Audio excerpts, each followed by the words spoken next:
बोकाजान सत्संग बिहारेर प्रतिष्ठा दिवस तथा ठाकुरेर 136तम जन्मदिवस एर जे उत्सव मंचे उपविष्ट श्रद्धेय दादारा सबाइके आमार आनंदित जयगुरु।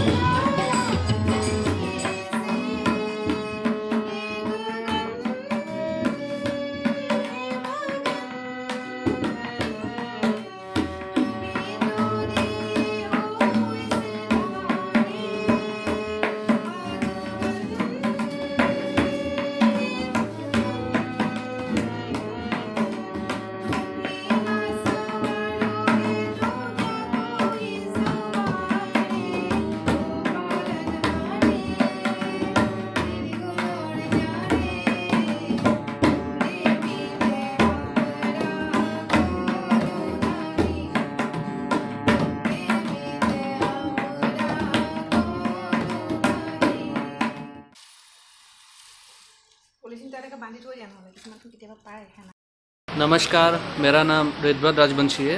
मैं बोकाजान कार्बी आंगलॉन्ग जिला असम रहने वाला हूँ और आज है 21 फरवरी 2025 और आज हमारा बोकाजान में अनुकूल ठाकुर मंदिर का उत्सव है। इस दिन में इस मंदिर का प्रतिष्ठा किया गया था।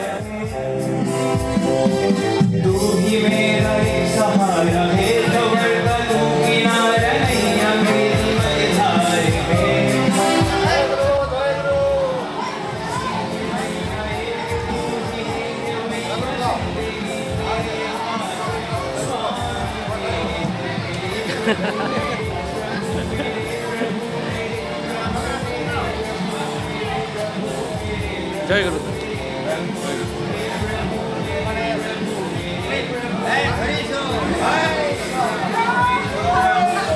जय गुरु।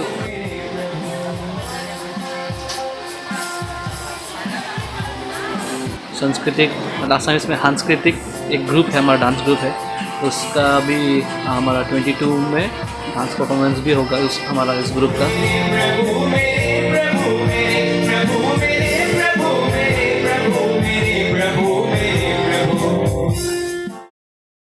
जितने ही महापुरुष इस पृथ्वी पर आए हैं एक ही चीज लाए हैं, एक ही चीज सबने बांटे हैं, ताकि प्रेम, इस प्रेम से ही सब कुछ परिवर्तन हो सकते हैं। धर्म माने जदि धूप चाकी जलाई थका आरु सेवा करा और रातिपुवा गधूली प्रार्थना कराटोई अकल आमी भाबी थाको, तेनेह'ले किन्तु आमार भावनाটো भूल। कारण श्री श्री ठाकुरे এই যুগত 21 শতিকাত আমাক গোটেই ধৰ্মৰ মূলটো কিন্তু আমাক দিবলৈ আহিছে। ठाकुर जी कहते हैं कि तुम जितना भी बड़े बन जाओ, अगर तुम्हारे संतान को तुम सही दिशा नहीं दिखा सकते तो तुम कुछ भी नहीं हुए। कारण तेखेते কৈছে পূৰ্বৱৰ্তী অধিকাৰ কৰি পৰৱৰ্তী আবিৰ্ভাৱ। তেখেতে কাকো পাহৰাই পেলাই কনভাৰ্ট কৰিবলৈ আপোনালোকৰ ওচৰলৈ আমাৰ ওচৰলৈ অহা নাই। শ্ৰী শ্ৰী ঠাকুৰৰ ওচৰত দীক্ষা লোৱা মানে মই কনভাৰ্ট হোৱা নাই। শ্ৰী শ্ৰী ঠাকুৰৰ ওচৰত দীক্ষা লোৱা মানে মই পুৰণাখিনিক ভালকৈ কৰিবৰ কাৰণে নতুন ধৰণেৰে শিকিছোঁ। শ্ৰী শ্ৰী ঠাকুৰে কৈছে যে ভগৱানক আকাশত বিচাৰিলেও নোপোৱা, বতাহত বিচাৰিলেও নোপোৱা, মাটিত বিচাৰিলেও নোপোৱা, একমাত্ৰ সেই মানুহটি যাৰ বিজ্ঞান বহুদৰ্শিতাত আকাশ, বতাহ, পানী, মাটি, নিহাৰিকা সকলো একাকাৰ হৈ উদ্ভিন্ন হৈ উঠিছে। বৈশিষ্ট্যৰে বৈধি বিধায়নাত তেওঁৰ প্ৰতি সুকেন্দ্ৰিক অনুৰাগৰ বাহিৰে कोई एक चीज है, ठाकुर जी बोले love that does not teach the life and grow is which in character. और पिशाच का चरित्र होते हैं जो जीवन को वृद्धि और बचने और बढ़ने के अगर नहीं सिखा के ले जा सकते हैं। সংবিধানে কৈছে যে সকলোৰে ওপৰত মানৱ সত্য, তাৰ ওপৰত নাই। এতেকে মানুহে হৈছে সত্যম শিৱম সুন্দৰম। তেওঁই সত্য, অস্তিত্বৰ স্তম্ভ, মংগলময়, আদৰণীয় আৰু সাৰ্থক সংগতিশীল তত্ত্ব সমাহত সমাধিত বিন্যাস মূৰ্ত প্ৰতীক যি তেওঁৱে ভগৱান। আকৌ কৈছে যি অনুভূতি লাভে জীৱনৰ চৰিত্ৰ আৰু কৰ্মত এক আমূল পৰিৱৰ্তন আনি দিব পাৰে, যাৰ আশ্ৰয় কৰিলে এটা সুপ্ত জীৱন জাগি উঠে, মই কওঁ সেইটোৱে মানুহৰ ধৰ্ম।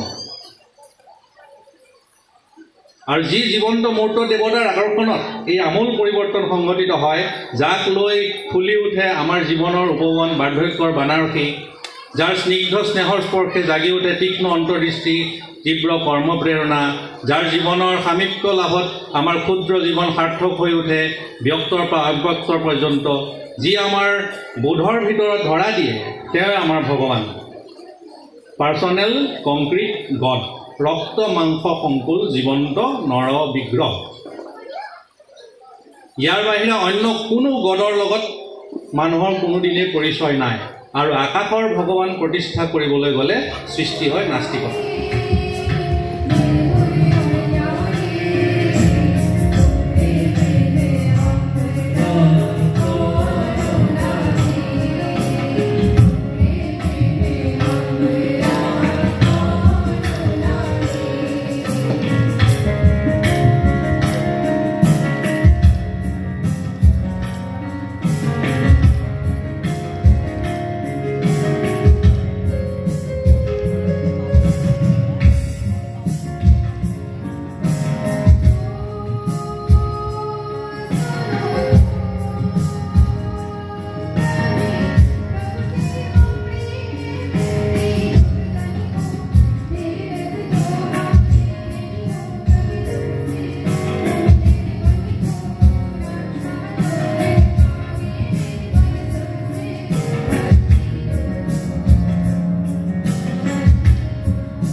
ৰঙালী সুৰুজে অঘুমুকি মাৰিলে, প্ৰকৃতি শুৱনি হৈ মৰম জান গাভৰু হৈ।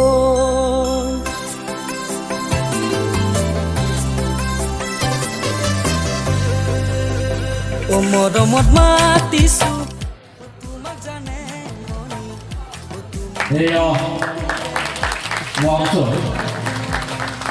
অতি সুন্দৰকৈ বিহু নৃত্য উপস্থাপন কৰি আমাক বহাগ আহি পালেহি অনুভূতি দিয়াৰ বাবে আয়োজকৰ তৰফৰ পৰা অলেখ ধন্যবাদ জ্ঞাপন কৰিছোঁ বাইদেউসকললৈ।